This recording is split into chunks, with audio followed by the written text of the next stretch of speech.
गुरुर्ब्रह्मा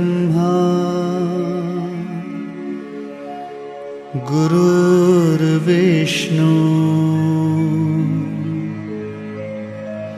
गुरुर्देवो महेश्वरः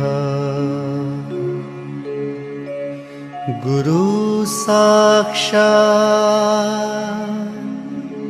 परब्रह्मा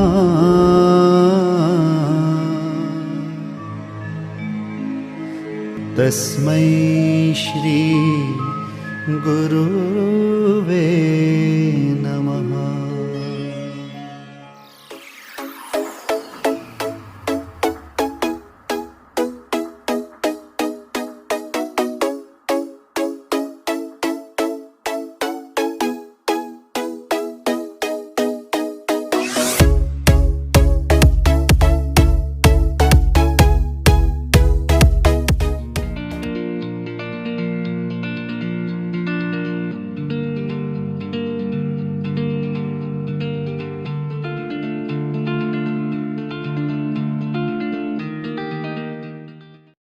વિદ્યાર્થી મિત્રો, અગાઉના લેક્ચરની જો આપણે વાત કરીએ તો અગાઉના લેક્ચરની અંદર ખૂબ જ અગત્યની માહિતીની બેટા ચર્ચા કરેલી આપણે, કે જેની અંદર સંખ્યાત્મક માહિતી કોને કહેવાય, ગુણાત્મક માહિતી કોને કહેવાય, પ્રાથમિક માહિતી કોને કહેવાય, ગૌણ માહિતી કોને કહેવાય, અને પ્રાથમિક માહિતી અને ગૌણ માહિતીના એક સરસ મજાના બેટા તફાવતની આપણે વાત કરેલી. ચેપ્ટર નંબર 1 માહિતીનું એકત્રીકરણ, એમાં થોડીક ગાડી જો આપણે આજે આગળ વધારીએ તો આજનો આપણો મેઇન ટોપિક છે બેટા પ્રાથમિક માહિતી મેળવવાની પદ્ધતિ. પ્રાથમિક માહિતી કોને કહેવાય એ ઓલરેડી આપણે અગાઉના લેક્ચરની અંદર ભણી ચૂક્યા છીએ, કે જે માહિતી સંશોધક કે આ ગણકો સૌપ્રથમ વાર મેળવે એવી જે બેટા માહિતી છે એને કઈ માહિતી કહેવાય? પ્રાથમિક માહિતી. હવે પ્રશ્ન એ છે કે સંશોધક અને આ ગણકોએ જો આ પ્રકારની માહિતી મેળવવી હોય તો આ માહિતી એ લોકો કઈ રીતે મેળવી શકે, અને એટલા માટે આજના દિવસે બેટા આપણે ભણવાનું છે પ્રાથમિક માહિતી મેળવવા માટેની પદ્ધતિ. પ્રાથમિક માહિતી મેળવવા માટેની જો આપણે પદ્ધતિની વાત કરીએ તો પ્રાથમિક માહિતી મેળવવાની આપણી પાસે મુખ્ય 3 પદ્ધતિ છે. કેટલી પદ્ધતિ બેટા? 3 પદ્ધતિ. સર કઈ કઈ પદ્ધતિ?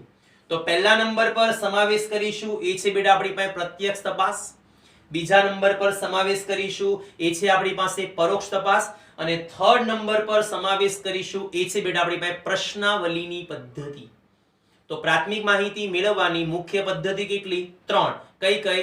પ્રત્યક્ષ તપાસ, પરોક્ષ તપાસ અને પ્રશ્નાવલી. તો આ 3 પદ્ધતિ વિશે બેટા આપણે આજના દિવસે ભણવાનું છે. અને આ ચેપ્ટરમાં હવેની જે પણ ચર્ચાઓ છે ને આપણી, એ ચર્ચાઓ જનરલી આ 3 પદ્ધતિ વિશે જ છે. તો સૌથી પહેલા લઈ રહ્યા છીએ બેટા આપણે પ્રાથમિક માહિતી મેળવવાની પ્રથમ પદ્ધતિ. એ કઈ છે આપણી પાસે? પ્રત્યક્ષ તપાસ.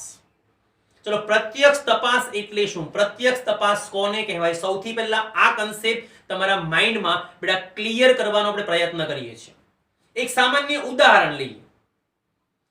સવારના સમયમાં ધારો કે તમારા ઘરની બાજુમાં જે ડેરી આવેલી છે ત્યાંથી તમારે દૂધની બાટલી બેટા લાવવાની છે. તમારા ઘરમાં આ દૂધની બાટલી તમારે લાવવાની. તમે શું કરશો?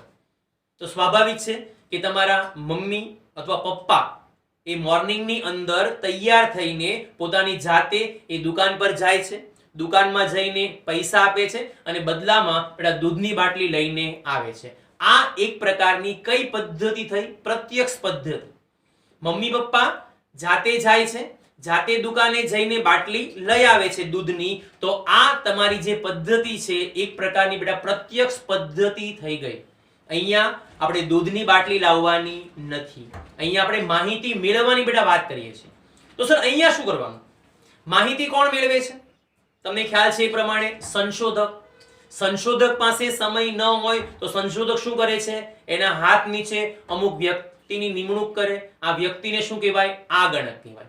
તો માહિતી મેળવવાનું કાર્ય કોણ કરે છે? સંશોધક અથવા તેના હાથ નીચે નિમેલા આગણકો. આ લોકો માહિતી મેળવશે કઈ રીતે? કઈ વાત કરી રહ્યા છીએ બેટા આપણે? પ્રત્યક્ષ તપાસની.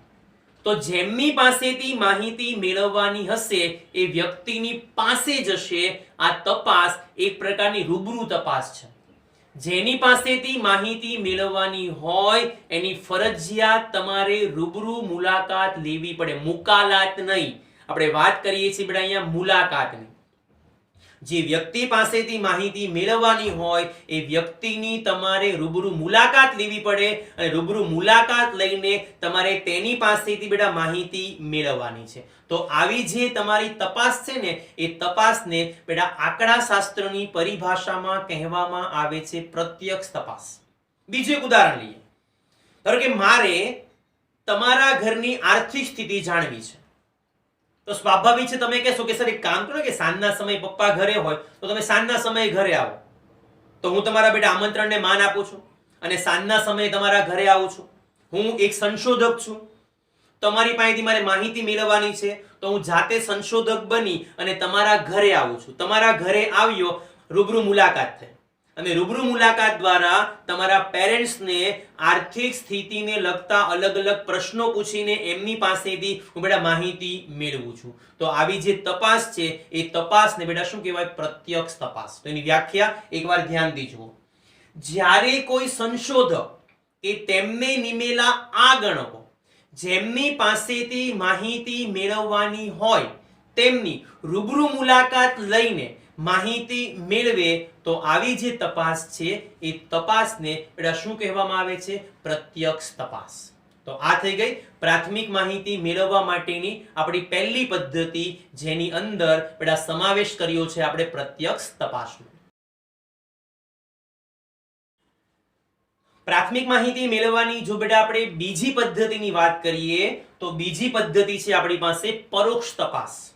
તો પ્રશ્ન થાય કે સર આ પરોક્ષ તપાસ એટલે શું? ફરી પાછું અગાઉનું જે ઉદાહરણ છે એ રિપીટ કરીએ છીએ આપણે. સવારના સમયે ઘરમાં દૂધની જરૂરિયાત છે પણ મમ્મી કે પપ્પા પાસે ટાઈમ નથી. બાજુમાં કોઈ આંટી રહે છે. એ આંટીને તમે પૈસા આપો છો અને આંટીને જણાવો છો કે ભાઈ દુકાનેથી તમે લોકો અમારા માટે 5 દૂધની બાટલી લઈને આવજો. તો તમારા વતી આંટીએ દુકાને જાય છે અને દુકાનેથી તમારા માટે દૂધની બાટલી લઈને આવે છે. આવી જે પદ્ધતિ છે એ પદ્ધતિને કહેવામાં આવે છે પરોક્ષ તપાસ. પણ અહીંયા દૂધની બાટલી લેવાની આપણે વાત કરવાની નથી બેટા. આપણે અહીંયા વાત કરવાની છે માહિતી મેળવવાની. તો હવે એ ચેક કરીએ કે સર માહિતી મેળવવાના કેસમાં આ પરોક્ષ તપાસનો ઉપયોગ થાય કઈ રીતે. સમજીએ આપણે. માહિતી કોણ મેળવે? સંશોધક અથવા તેમના હાથ નીચે નિમેલા આ ગણકો. આ બંને શું કરશે? જેમની પાસેથી માહિતી મેળવવાની હોય તેમની રૂબરૂ મુલાકાત લેશે કે નહીં લે? તો તમે કહેશો કે સર નહીં લે. કારણ કે જો રૂબરૂ મુલાકાત લીધી તો એ શું થઈ ગયું બેટા? પ્રત્યક્ષ તપાસ થઈ ગયું. અને આપણે વાત કરવાની છે પરોક્ષ તપાસની. મતલબ સંશોધક કે આ ગણકો જેમની પાસેથી માહિતી મેળવવાની હોય તેમની રૂબરૂ મુલાકાત લેતા નથી. સર તો શું કરશે? તો ધ્યાનથી સમજો આ વસ્તુ. જેમની પાસેથી માહિતી મેળવવાની હોય તેમની રૂબરૂ મુલાકાત લેવાને બદલે એ વ્યક્તિના કોઈ મિત્રો હોય, કોઈ સગા સંબંધી હોય, અડોશ પડોશના વ્યક્તિ હોય તેની પાસેથી માહિતી મેળવે એ વ્યક્તિ વિશેની. તો આવી જે તપાસ છે એને શું કહેવાય? પરોક્ષ તપાસ કહેવાય. મારે ધારો કે તમારા વિશે માહિતી જોઈતી હોય અને હું તમારી પાસે રૂબરૂ આવું તો એ કઈ તપાસ? પ્રત્યક્ષ તપાસ.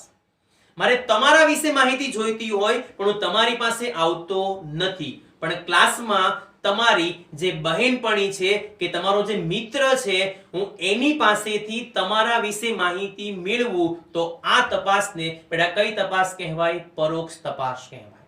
તો પરોક્ષ તપાસની વ્યાખ્યા એકવાર ધ્યાનથી સમજો બેટા. અહીંયા જો ધ્યાનથી કે જ્યારે કોઈ સંશોધક કે તેમને નિમેલા આ ગણકો જેમની પાસેથી માહિતી મેળવવાની હોય તેમની રૂબરૂ મુલાકાત લેવાને બદલે તેના મિત્રો કે સગા સંબંધી પાસેથી માહિતી મેળવે તો આવી જે તપાસ છે એ તપાસને બેટા શું કહેવામાં આવે છે? પરોક્ષ તપાસ.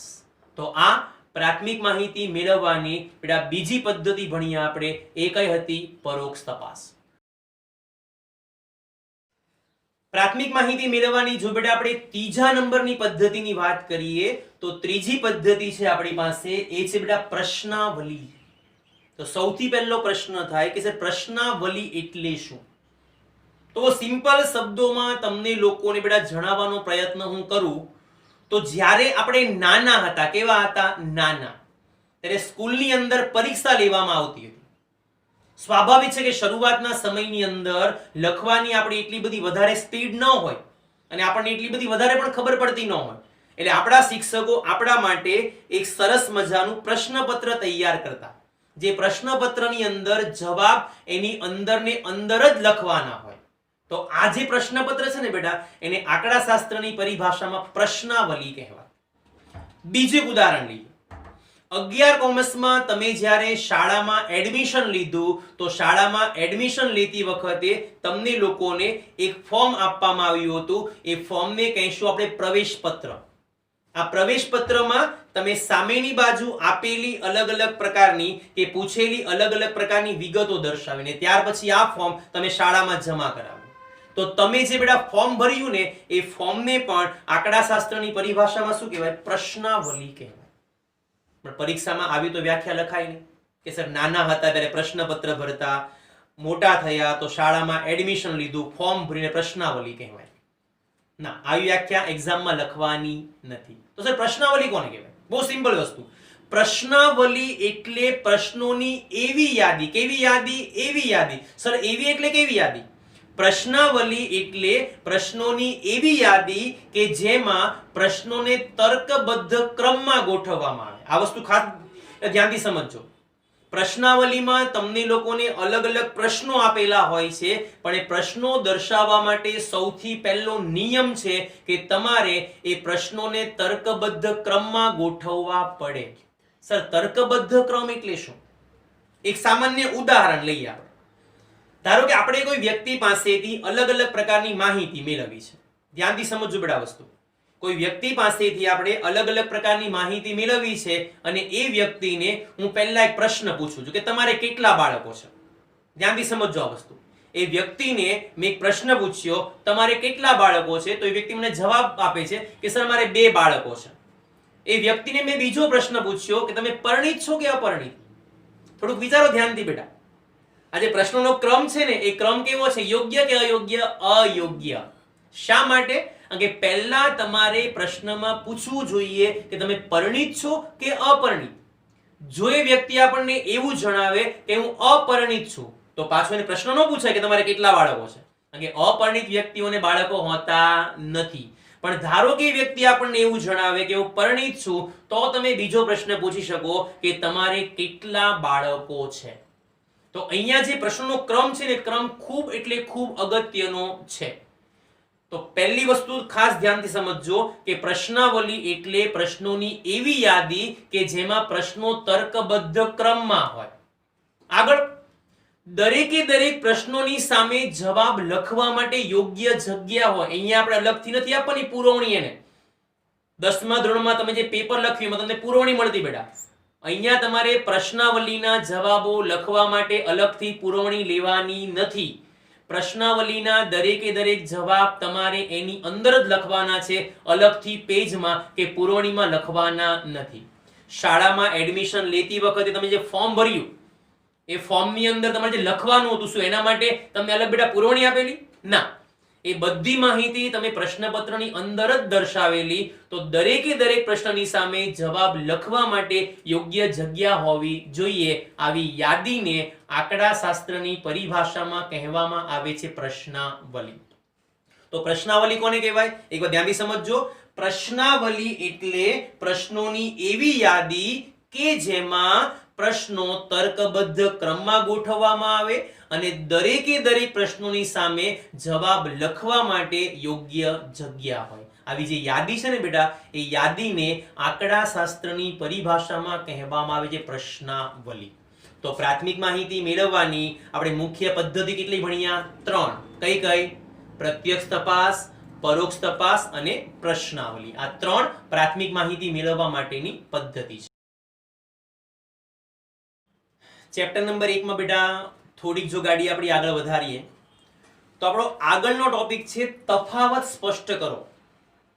એક તફાવત આપણે અગાઉ ભણી ચૂક્યા હતા, કયો? પ્રાથમિક માહિતી અને ગૌણ માહિતી. અને બીજો તફાવત અત્યારે આપણે ભણી રહ્યા છીએ એ કયો છે? તો એક છે પ્રત્યક્ષ તપાસ અને સામે છે પરોક્ષ તપાસ. તમે જાણો છો એ પ્રમાણે તફાવત લખવા માટે આપણે અલગ અલગ પ્રકારના કેટલા વિભાગો બનાવવાના? 3. પહેલો વિભાગ મુદ્દાનો, બીજો વિભાગ પ્રત્યક્ષ તપાસ અને ત્રીજો વિભાગ બેટા પરોક્ષ તપાસ. મુદ્દાની અંદર સૌથી પહેલો મુદ્દો તમારે લખવાનો છે બેટા, એ મુદ્દો છે વ્યાખ્યા. ચલો, બંનેની વ્યાખ્યા બધા બાળકોને આવડતી હોવી જોઈએ. જણાવવું જોઈએ. પ્રત્યક્ષ તપાસ કોને કહેવાય? તો જ્યારે કોઈ સંશોધક કે તેમને નિમેલા આ ગણકો જેમની પાસેથી માહિતી મેળવવાની હોય તેમની રૂબરૂ મુલાકાત દ્વારા માહિતી મેળવે તો આવી તપાસને કઈ તપાસ કહેવાય? પ્રત્યક્ષ તપાસ. સામેની બાજુ આવી જાઓ. પરોક્ષ તપાસ કોને કહેવાય? તો સિમ્પલ છે બેટા, કે જે તપાસમાં સંશોધક કે તેમને નિમેલા આ ગણકો જેમની પાસેથી માહિતી મેળવવાની હોય તેમની રૂબરૂ મુલાકાત લેવાને બદલે તેમના મિત્રો કે સગા સંબંધી પાસેથી માહિતી મેળવે તો આ તપાસ એ કઈ તપાસ કહેવાય? પરોક્ષ તપાસ. તો વ્યાખ્યાનો મુદ્દો ઓલરેડી આપણો કમ્પ્લીટ થઈ જ ગયો છે. બીજા નંબરના મુદ્દાની જો બેટા આપણે વાત કરીએ તો એ મુદ્દો છે વિશ્વસનીયતા. થોડુંક જાતે વિચારો. તમારા મત પ્રમાણે આ પ્રત્યક્ષ તપાસ છે, આ પરોક્ષ તપાસ છે, શેમાં વિશ્વસનીયતા વધારે છે? તો સ્વાભાવિક છે કઈ તપાસમાં બેટા? પ્રત્યક્ષ તપાસમાં. શા માટે? કે જેમની પાસેથી માહિતી મેળવવાની હોય તેમની પાસે રૂબરૂ મુલાકાત લઈને માહિતી મેળવીએ છીએ તો બધી માહિતી સાચી મળવાની શક્યતા કેવી છે? અહીંયા વધારે. એટલે પ્રત્યક્ષ તપાસમાં વિશ્વસનીયતા કેવી હોય? વધારે હોય. પરોક્ષ તપાસમાં વિશ્વસનીયતા કેવી હોય? ઓછી હોય. કે જેના વિશે માહિતી મેળવવાની છે એની પાસે આપણે જતા નથી, તેના મિત્રો કે સગા સંબંધી પાસે આપણે જઈએ છીએ તો આ તપાસની અંદર વિશ્વસનીયતા કેવી હોય? ઓછી હોય. પ્રત્યક્ષમાં કેવી? વધારે. પરોક્ષમાં કેવી બેટા? ઓછી. આ થઈ ગયો આપણો બીજો મુદ્દો.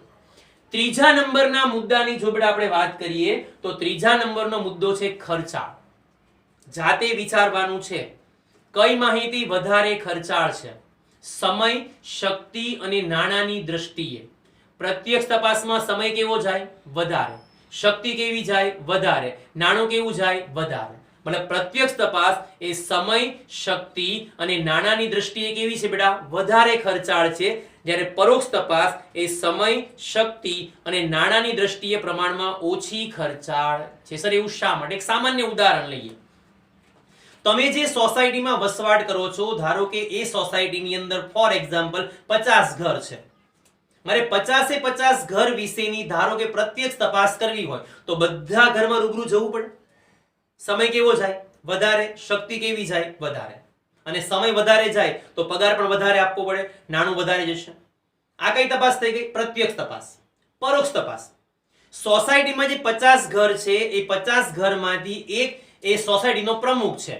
હું ડાયરેક્ટ પ્રમુખના ઘરે જાઉં છું અને પ્રમુખના ઘરે જઈને બાકીના 49 ઘર વિશેની માહિતી મેળવી લઉં છું. સમય કેવો જશે? ઓછો. શક્તિ કેવી જાય? ઓછી. નાણું કેવું જાય? ઓછું. તો પ્રત્યક્ષ તપાસ એ સમય, શક્તિ અને નાણાંની દ્રષ્ટિએ વધારે ખર્ચાળ છે અને પરોક્ષ તપાસ પ્રમાણમાં ઓછી ખર્ચાળ છે. આ થઈ ગયો બેટા આપણો ત્રીજા નંબરનો મુદ્દો.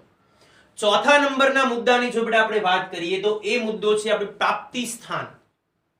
પ્રત્યક્ષ તપાસમાં તમને માહિતી ક્યાંથી મળશે અને પરોક્ષ તપાસમાં તમને માહિતી ક્યાંથી મળશે? થોડુંક વિચારો. પ્રત્યક્ષ તપાસમાં શું કરવામાં આવે છે? રૂબરૂ મુલાકાત લેવામાં આવે છે. તો એનું પ્રાપ્તિ સ્થાન કયું? તો જેની પાસેથી માહિતી મેળવવાની હોય એ વ્યક્તિ જ બેટા આપણા માટે માહિતીનું પ્રાપ્તિ સ્થાન છે. પરોક્ષ તપાસમાં જેના વિશે માહિતી મેળવવાની છે એ આપણું પ્રાપ્તિ સ્થાન નથી, પણ તેના મિત્રો અને સગા સંબંધી એ આપણું પ્રાપ્તિ સ્થાન છે.